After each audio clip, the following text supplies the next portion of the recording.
तो द्विघात समीकरण पढ़े आज।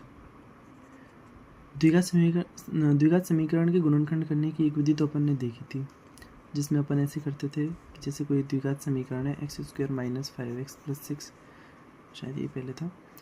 तो इसमें अपन दो नंबर ढूंढते हैं, ऐसे नंबर ढूंढते हैं जिनका सम x का कोफिशिएंट यानी कि -5 हो और जिनका प्रोडक्ट जो अपन का कांस्टेंट नंबर है उसके बराबर हो, मतलब 6 के बराबर। ऐसे नंबर होंगे -3 और -2, ऐसे नंबर अपन को ढूंढने पड़ेंगे। फिर अपन क्या करते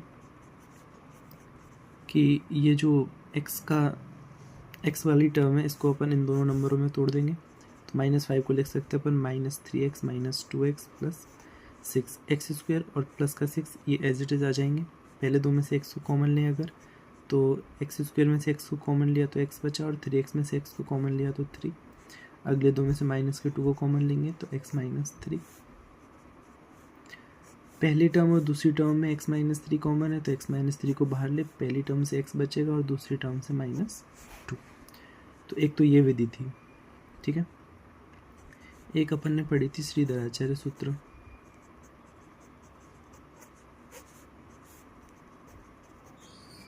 अगर कोई द्विघात समीकरण है ax² + bx + c = 0, तो इसके जो मूल हैं, मतलब इसके जो रूट हैं वो दिए जाते हैं -b + -√b² - 4ac/2ac, ठीक है।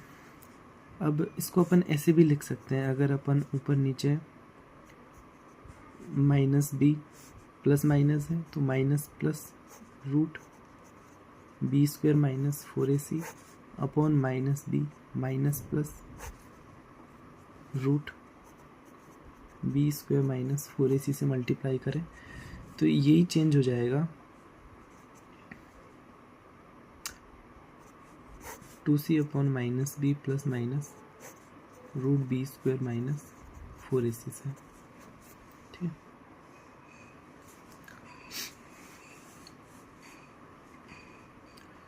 दोबारा, अगर कोई समीकरण है, द्विघात समीकरण है,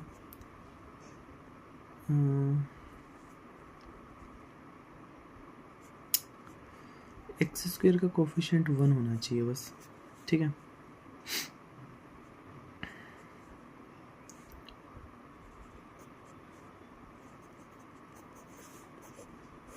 देखो, इसमें जनरल फॉर्म को याद करने के बजाय ऐसे समझो कि एक द्विघात समीकरण है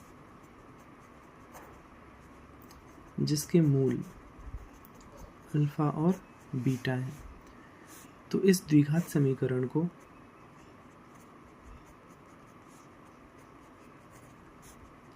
मैं लिख सकता हूँ x - अल्फा × x - बीटा, मतलब इसके दो फैक्टर होंगे, एक फैक्टर x - अल्फा होगा और दूसरा फैक्टर x - बीटा होगा। अब लिखने को तो अपन ऐसे भी लिख सकते हैं कि ax² + bx + c, ये स्टैंडर्ड फॉर्म है। तो इस द्विघात समीकरण के मूल अगर अल्फा बीटा है तो इसके जो फैक्टर है वो अपन इस तरीके से कर सकते हैं, x - अल्फा × x - बीटा = 0। पर ये एग्जैक्टली इसके बराबर नहीं होगा, उसके लिए अपन को a से मल्टीप्लाई करना पड़ेगा, क्योंकि जब अपन इसको सॉल्व करेंगे तो x को x से मल्टीप्लाई करने पे x² का कोफिशिएंट कितना आएगा 1, जबकि यहाँ पे x² का कोफिशिएंट a है। लेकिन इस पूरी टर्म में से अपन a को कॉमन ले, फिर उससे डिवाइड दे के अगर अपन x² के कोफिशिएंट को 1 बनाए तो फिर वो इसी के बराबर आएगा। तो आपको बस इतना सा याद रखना है कि अगर मूल अल्फा और बीटा है तो x - अल्फा और x - बीटा ये फैक्टर होंगे, मतलब ये गुणनखंड होंगे, ठीक है। अब बाकी ये चीज़ तो अपन ने पढ़ी थी कि मूलों का योग बराबर -b/a और मूलों का गुणन बराबर c/a। बहुत इंपॉर्टेंट है ये, मोस्टली क्वेश्चन इन्हीं से ही होंगे, ठीक भाई। वैसे तो खैर पहले भी देख चुके हैं अपन, पर एक बार और देख लेते हैं। Alpha beta equal C upon A. अब यहाँ से अपन जैसे द्विघात समीकरण अपन की A x square plus B x plus C, ठीक है। तो अगर अल्फ़ा और बीटा, अल्फ़ा बीटा की जगह पे ए और सी लें, अगर ए और सी समान चिन्ह के हों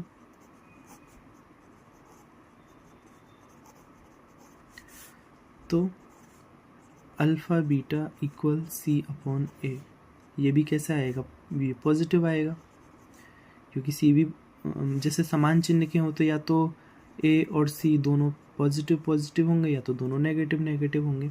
अब चाहे जैसे भी हो, दोनों केसेस में अल्फ़ा बीटा ये हमेशा कैसा आएगा, पॉजिटिव।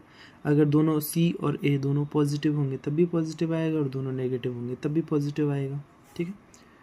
तो इस स्थिति में अपन को अल्फ़ा बीटा भी कैसा मिलता है, पॉजिटिव। अब दो नंबरों का मल्टीप्लाई वापस से पॉजिटिव है, तो अपन ऐसा बोल सकते हैं कि भाई अल्फ़ा और बीटा ये भी कैसे होंगे, समान चिन्ह के, क्योंकि अगर ये असमान चिन्ह के होते तो इनका मल्टीप्लाई माइनस में आता, लेकिन इनका मल्टीप्लाई किस में आ रहा है, पॉजिटिव, ठीक है। सेकंड इससे जस्ट अपोजिट हो जाएगा कि ए और सी अगर असमान चिन्ह के हों तो ऐसे ही सेम टू सेम अपन वापस से कर सकते हैं। तो कुल मिला के मैं ये कहना चाह रहा हूँ कि अगर ऐसा सवाल हो कि ए और सी समान चिन्ह के हैं, असमान चिन्ह के हैं, greater than zero, less than zero, तो थोड़ा सा अपना दिमाग इन सूत्रों पे लगा लेना, ठीक है। हो सकता है कि इनसे अपन का आंसर आ जाए, ठीक है।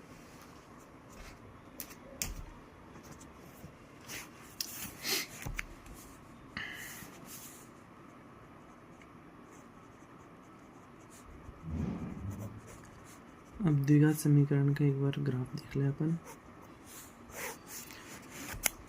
तो जो भी द्विघात समीकरण होता है A x square plus B x plus C equal 0, तो ग्राफ बनाने के लिए ज़रूरी है कि अपन को x और y दोनों मिले, इधर x और इधर y। तो अपन क्या करते हैं कि ये जो द्विघात समीकरण है इसको अपन y के बराबर मानते हैं, y equal A x square plus B x plus सी।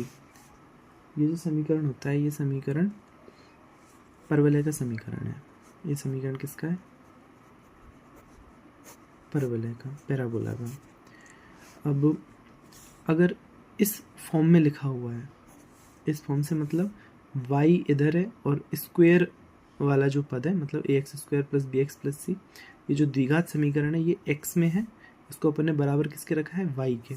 अगर ऐसा है तो अपन को दो तरीके के ग्राफ मिल सकते हैं। पहला ग्राफ अपन को ऐसे मिल सकता है, देखो पोजीशन क्या होगी, ये तो खैर ए बी सी अपन को पता, उसके बाद बता सकते हैं अपन, और ओवरऑल एक जनरल आइडिया, मतलब या तो पैराबोला का जो फेस है वो प्लस वाई एक्सिस की तरफ खुले, या तो पैराबोला माइनस के वाई एक्सिस की तरफ खुले, ठीक है। अब अपन ये डिसाइड कैसे करते हैं कि भाई कि ये ऊपर खुलेगा या नीचे खुलेगा, तो अपन को यहाँ पे ध्यान देना है, एक्स स्क्वायर का कोफिशिएंट अगर पॉजिटिव है मतलब ए क्या है यहाँ पर, एक्स स्क्वायर का कोफिशिएंट, अगर एक्स ए यहाँ पे पॉजिटिव है तो ऊपर की साइड खुलेगा, और ए अगर नेगेटिव है तो ये नीचे की साइड खुलेगा। एक छोटी सी चीज़ और देख ले अपन, द्विघात समीकरण से रिलेटेड तो नहीं है।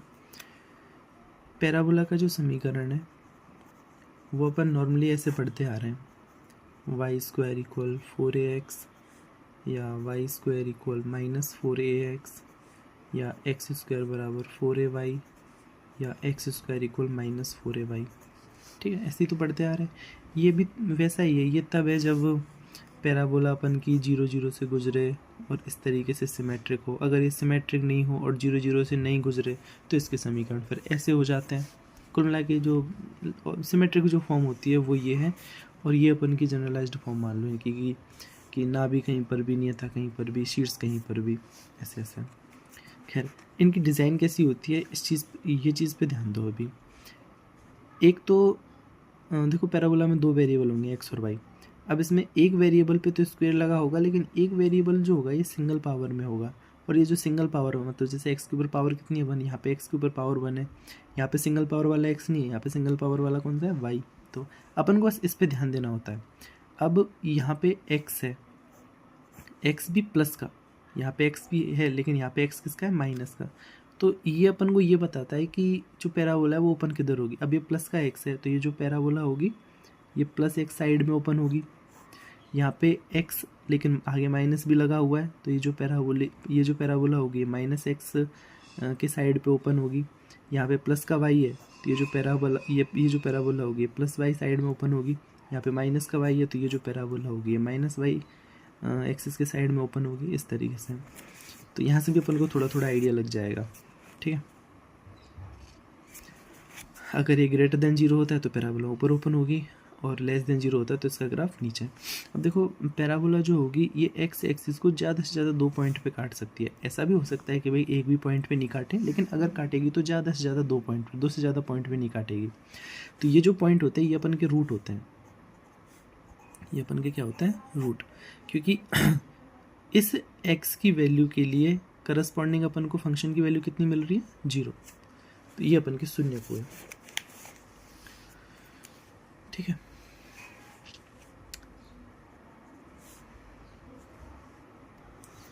अब छोटे छोटे रिजल्ट है उनको भी देख लें अपन।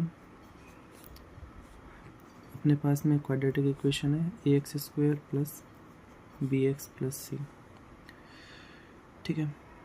तो इस समीकरण का एक मूल 1 होगा यदि a plus b plus C equal 0 हो, तब इस द्विघात समीकरण का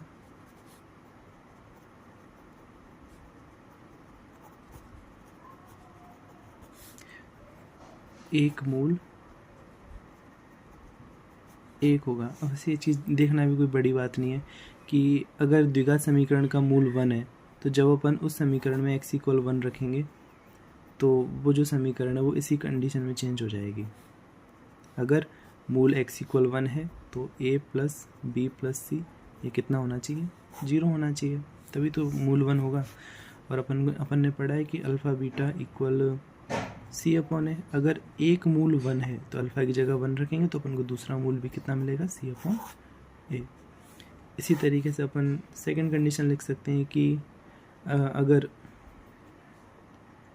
x इक्वल -1 एक मूल है, तब क्या कंडीशन निकलेगी, तब x की जगह -1 रखेंगे तो a b इंटू -1 तो माइनस बी प्लस सी, ये किसके बराबर होगा 0 के बराबर। उल्टा अपन ऐसे ही बोल सकते हैं कि अगर a माइनस बी प्लस सी बराबर 0 है तो द्विघात समीकरण का एक रूट कितना होगा x इक्वल -1। अब सेम इसी तरीके से अल्फ़ा बीटा इक्वल सी अपॉन है, अल्फ़ा की जगह -1 रखेंगे तो दूसरा जो मूल है अल्फ़ा की जगह -1 रखा तो दूसरा मूल अपन को माइनस सी अपॉन मिल जाएगा, ठीक है। नॉर्मल सी बातें हैं ये। एक बार मूलों का अंतर भी देख लें अपन कि अल्फ़ा माइनस बीटा कितना होता है। देखो सीधे सूत्र याद रखने के बजाय अपन थोड़ी सी कैलकुलेशन करके देख ले, वो ज़्यादा बढ़िया है। और अगर सीधे याद रख सकते हो तो सबसे बढ़िया है। तो एक चीज़ समझो, पहले अपन को जो पता है ना वो सिर्फ अल्फ़ा प्लस बीटा का पता है कि alpha plus beta minus b upon a होगा, और अल्फ़ा बीटा का पता है कि ये सी अपॉन ए होगा।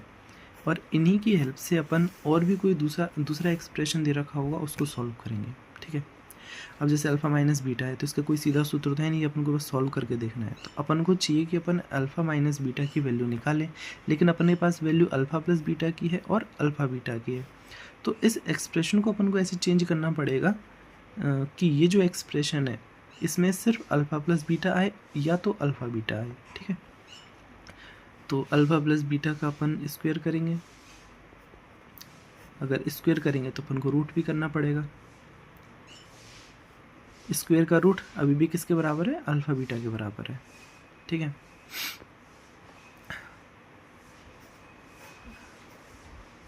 स्क्वायर को ओपन किया, alpha square plus beta square minus 2 alpha beta, alpha square plus beta square. अब देखो अपन क्या करना चाह रहे हैं कि यहाँ पे तो आया है अल्फ़ा माइनस बीटा का स्क्वायर, अपन चाह रहे हैं कि इसको लिखें अपन अल्फ़ा प्लस बीटा का स्क्वायर। तो अल्फ़ा प्लस बीटा का स्क्वायर कितना होता है, alpha square plus beta square plus 2 alpha beta. लेकिन इसको और इस टर्म को और इस टर्म को बराबर करने के लिए यहाँ पे कितना है माइनस का 2 अल्फ़ा बीटा, तो अपन को माइनस का 4 अल्फ़ा बीटा और लगाना पड़ेगा। अब माइनस का 2 अल्फ़ा बीटा और माइनस का 4 अल्फ़ा बीटा वापस से कितना बन जाएगा, माइनस का 2 अल्फ़ा बीटा, तो ये वाली टर्म आपस में बराबर हो गई। अब इस टर्म की जगह पर अपन लिख सकते हैं अल्फ़ा प्लस बीटा का स्क्वायर माइनस 4 अल्फ़ा बीटा। अब ये जो तरीका है ये सिर्फ यहाँ पे नहीं, ये तरीका, ये वाला जो तरीका है बहुत जगह काम में आएगा। जहाँ पे अपन को अल्फ़ा माइनस बीटा की जगह पे अल्फ़ा प्लस बीटा करना हुआ, या तो अल्फ़ा प्लस बीटा की जगह पे अल्फ़ा माइनस बीटा करना हुआ, ठीक है।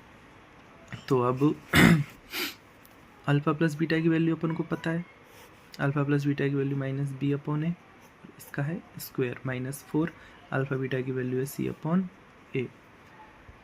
तो इसको थोड़ा और आगे करें सॉल्व, माइनस बी अपॉन ए का स्क्वायर है तो ये चेंज हो जाएगा बी स्क्वायर अपॉन ए स्क्वायर माइनस 4c अपॉन ए। एलसीएम लेंगे अपन, ए स्क्वायर एलसीएम लिया, यहाँ से बी स्क्वायर, तो ए से ए स्क्वायर का ए में डिवाइड या तो ए को मल्टीप्लाई करेंगे तो 4ac, 1 अपॉन ए को बाहर लेंगे, 1 अपॉन ए स्क्वायर को अपन बाहर ले तो 1 अपॉन ए, अंदर बचेगा B square minus 4ac।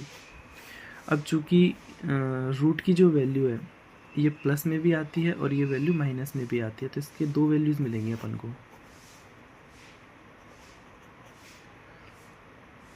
Minus 1 upon a root b square minus 4ac।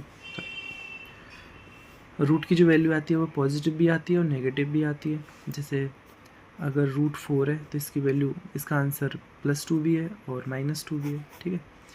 तो इसी तरीके से इस रूट की वैल्यू भी प्लस माइनस में आएगी।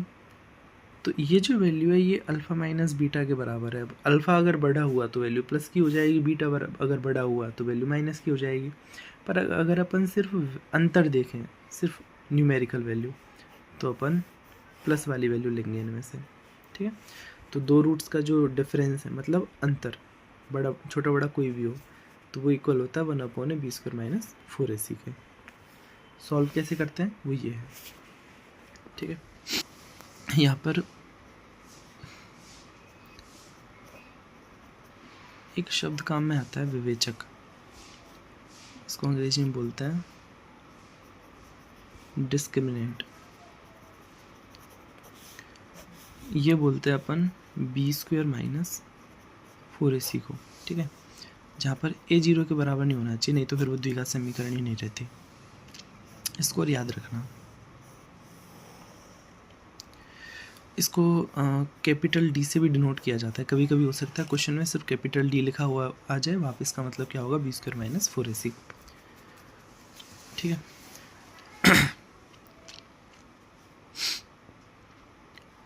अब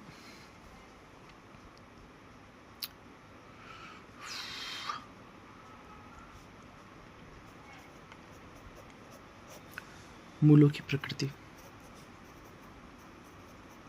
नेचर ऑफ रूट्स।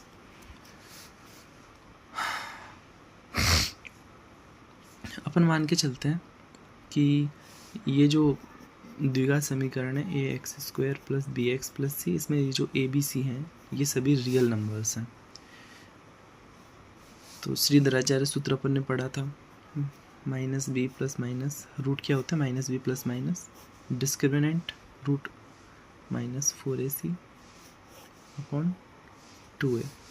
अब यहाँ पे ये जो रूट वाला पार्ट है ये बहुत इम्पोर्टेंट रोल प्ले करता है यहाँ पर, कि समीकरण के मूल वास्तविक होंगे या नहीं होंगे, काल्पनिक होंगे या नहीं होंगे, समान होंगे या नहीं होंगे, इस तरीके से। तो पहली चीज़ देखें अपन कि मूल वास्तविक होंगे अगर ये जो रूट है इसकी वैल्यू अपन को रियल मिल जाए, और रूट की वैल्यू रियल कब मिलती है? जब रूट के अंदर जो भी कुछ लिखा हुआ है वो पॉजिटिव हो या एटमोस्ट 0 हो बस। और मूल काल्पनिक कब होंगे? जब रूट के अंदर जो भी लिखा हुआ है वो लेस देन 0 हो जाए, इक्वल 0 भी नहीं, लेस देन 0। ठीक है। और वास्तविक, मूल, वास्तविक तथा समान अगर अपन को चाहिए तो b² माइनस 4ac ये कैसा होना चाहिए? बराबर 0 के। अगर ये वाला पार्ट 0 हो गया तो दोनों मूल कैसे होंगे? बराबर। और दोनों मूल किसके बराबर होंगे? -b/2a के। ओके। अब अगला मान के चले अपन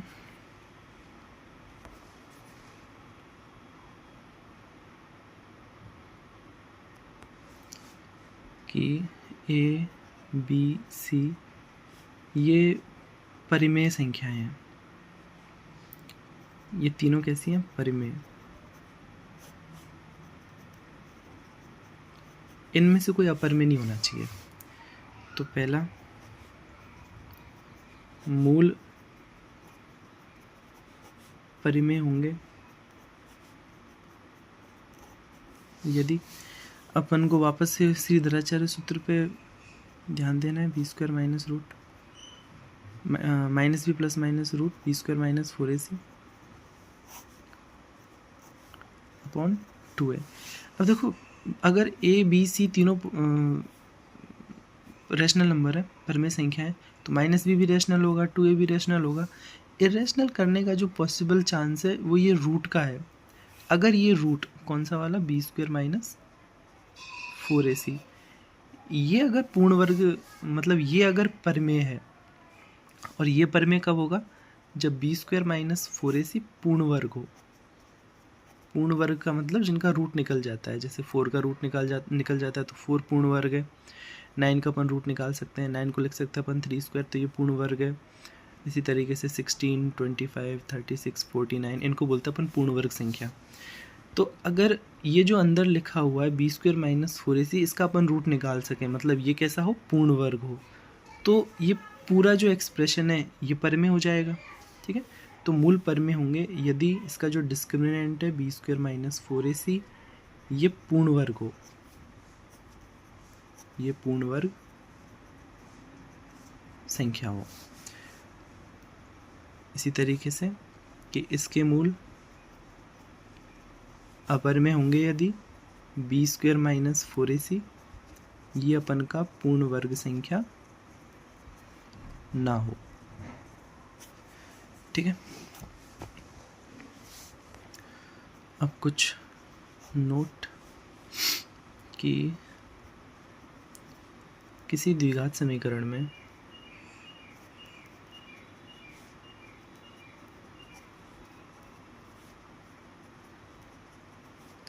दोनों मूल, द्विघात समीकरण में दो ही मूल निकलते हैं। दोनों मूल या तो वास्तविक होंगे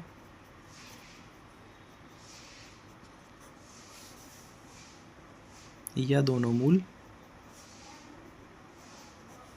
काल्पनिक होंगे।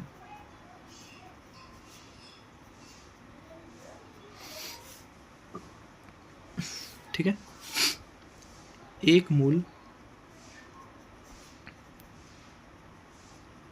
वास्तविक तथा एक मूल काल्पनिक नहीं हो सकता। ऐसा नहीं हो सकता कि एक मूल तो वास्तविक आ जाए और एक मूल काल्पनिक आ जाए। ठीक है। सेकंड, ये सेम यही चीज़ जैसे वास्तविक और काल्पनिक के लिए यही चीज़ परिमेय और अपरिमेय के लिए भी है कि या तो दोनों मूल परिमेय होंगे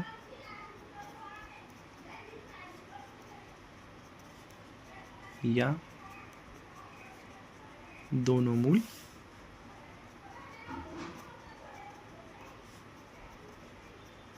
अपर में होंगे, एक मूल पर में और एक मूल अपर में नहीं हो सकता, ठीक है। और अपर में मूल के बारे में लिख ले चलो पहले। अगर अपर में मूल हो तो कि यदि एक मूल p प्लस रूट क्यू रूप का है तब दूसरा मूल p माइनस रूट क्यू रूप का होगा, ठीक है। जैसे अगर अपन ने देखा कि भाई अपर में मूल निकल रहे हैं, एक मूल निकला 2 प्लस रूट 3, तो दूसरा मूल डेफिनेटली 2 माइनस रूट 3 होगा। यही चीज़ काल्पनिक मूलों के बारे में भी सही है, काल्पनिक मूलों के बारे में भी सही है। अगर एक मूल a प्लस आयोटा बी है तो डेफिनेटली दूसरा मूल a माइनस आयोटा बी ही होगा, और अगर एक मूल a माइनस आयोटा बी है तो दूसरा a प्लस आयोटा बी होगा। उदाहरण के लिए अगर एक मूल 1 प्लस आयोटा है तो दूसरा मूल 1 माइनस आयोटा होगा। ये क्रम में मिलते हैं, मतलब पेयर में मिलते हैं ये, कि अगर अपर में मूल मिल रहे हैं तो b plus minus root q मिलेंगे, यही मिलेंगे और कोई दूसरे मिल ही नहीं सकते। और अगर काल्पनिक मूल मिल रहे हैं तो ये भी ऐसे ही मिलेंगे, a plus minus iota b, ठीक है। देखो एक चीज़ बहुत अच्छे से समझो, ये जो जितने भी रूल अपन ने पढ़े हैं ना, परिमेय संख्याओं वाले ये जो रूल है ये तब काम करेंगे जब a b c तीनों परिमेय हो। अगर अपने पास में ऐसे है √3x² प्लस 2x प्लस √7, तो ये सारे रूल काम नहीं करते फिर, ठीक है। इसी तरीके से वास्तविक और काल्पनिक के जो नियम है ये तभी काम करेंगे जब ए बी सी तीनों वास्तविक हो। अगर ए बी सी काल्पनिक हुए तो ये सब नियम तब काम नहीं करते, ओके। जैसे एक क्वेश्चन है a b x square plus b square minus a c into x minus b c equal 0। इसके इस द्विघात समीकरण के मूलों की प्रकृति ज्ञात करो। यहाँ पे ए बी और सी कॉन्स्टेंट है और वेरिएबल अपन का एक्स है। तो मूलों की प्रकृति ज्ञात करने के लिए अपन को डिस्क्रिमिनेंट निकालना होता है, तो निकाले इसका डिस्क्रिमिनेंट। हाँ देखो नॉर्मली इसको लिखते हैं बी स्क्वायर माइनस 4ac से, और चूँकि यहाँ पर ए बी सी तो ऑलरेडी काम में ले ही रखें तो इनको कैपिटल में लिख लेते हैं, बी स्क्वायर माइनस 4ac। अब यहाँ पे b क्या होता है, x का गुणांक, तो x का यहाँ पे गुणांक कितना है, बी स्क्वायर माइनस ac, तो बी स्क्वायर माइनस ac का स्क्वायर, ये तो बी स्क्वायर हो गया, माइनस 4, a कितना है x का गुणांक यानी कि ab, और c है अपन का कांस्टेंट जो कि है माइनस bc। ये माइनस को नहीं भूलना अपन को, ठीक है। अब आगे सॉल्व करें, ओपन करें इसको, b की power 4 minus plus a square c square, पहले का वर्ग दूसरे का वर्ग माइनस 200, दोनों के मल्टीप्लाई का दुगना, तो 2ab स्क्वायर c माइनस, अब इनको आपस में मल्टीप्लाई करेंगे, minus minus plus 4ab square c, a b 2 बार है तो b स्क्वायर और c, तो b की power 4 plus a square c square plus 2ab, ये भी a b स्क्वायर c और ये भी a b स्क्वायर c, तो -2 और +4 प्लस का 2, ये अपन को लिख सकते हैं इसको b स्क्वायर माइनस प्लस ए सी का होल स्क्वायर। इसको जो अपन ओपन करेंगे तो पहली टर्म मिलेगी b की पावर 4, दूसरी टर्म मिलेगी a स्क्वायर c स्क्वायर, और फिर दूसरी टर्म मिलेगी दोनों के मल्टीप्लाई का दुगना, तो 2b स्क्वायर c। अब ये अपन को एक पद का वर्ग मिला है, और अपन जानते हैं कि वर्ग हमेशा कैसा होता है, 0 से बड़ा या बराबर, 0 से छोटा नहीं हो सकता। तो अपन को मिला है कि b square minus 4ac is greater than और इक्वल 0। तो इससे अपन को मूलों की प्रकृति के बारे में ये पता चला है कि मूल वास्तविक होंगे, ठीक है। अपन को ये पता नहीं है कि 0 है या नहीं, तो अपन समान असमान के बारे में तो नहीं बोल सकते, वैसे बोल सकते हैं अपन, पता है मूल वास्तविक होंगे ये भी पता है, और मूल असमान होंगे ये भी कह सकते हैं अपन, पता है क्यों, क्योंकि यहाँ पर x का जो कोफिशिएंट है वो है ab, और ये द्विघात समीकरण तब बनाएगा जब ab ग्रेटर देन 0 हो। समझ रहे हो इस चीज़ को, अगर ab ग्रेटर देन 0 नहीं हुआ, मतलब a भी ग्रेटर देन 0 होना चाहिए और b भी ग्रेटर देन 0 होना चाहिए। इन दोनों में से कोई सा अगर एक 0 भी हुआ, एक भी 0 हुआ, जैसे अगर मान लो a 0 हुआ तो एक्स स्क्वायर का पूरा पद कैसा हो जाएगा 0, ठीक है। और द्विघात समीकरण में एक्स स्क्वायर का पद 0 नहीं होना चाहिए, बच्चे कुछ और दूसरे पद 0 हो तो चलेगा, लेकिन ये पद 0 नहीं होना चाहिए। तो यहाँ से अपन को पता चलता है कि ए बी ग्रेटर देन 0 है। अगर ए बी ग्रेटर देन 0 तो ए बी ग्रेटर देन 0 और बी बी ग्रेटर देन 0 है, ठीक है। अब यहाँ पे बी बी 0 से बड़ा है और ए बी 0 से बड़ा है, तो अगर ज़्यादा से ज़्यादा सी बी अगर 0 होता है तब भी अपन को एक पद तो मिलेगा। तो ये इक्वल 0 तो नहीं आएगा, मतलब ये हमेशा कैसा आएगा 0 से बड़ा। तो मूल वास्तविक होंगे तथा असमान होंगे, ठीक है। अब इनको चाहो तो तुम नोट कर लेना, लिखवाने में कोई मतलब नहीं है, मैं बता चुका हूँ इनको। ए और सी समान चिन्ह के हैं और बी विपरीत चिन्ह का है, तो दोनों मूल धनात्मक होंगे। कैसे होंगे ये अपन पहले से कर चुके हैं, ठीक है। और इन तीनों पॉइंट को एक बार खुद से भी करके देखना कि अगर ए सी विपरीत चिन्ह के हैं और एक मूल धनात्मक और दूसरा मूल ऋणात्मक क्यों होगा। इन सब के लिए अपन को वही चीज़ काम में आएगी कि alpha plus beta equal minus b upon a और alpha beta equal C upon a, काम में यही आएंगे। करके देखना एक बार।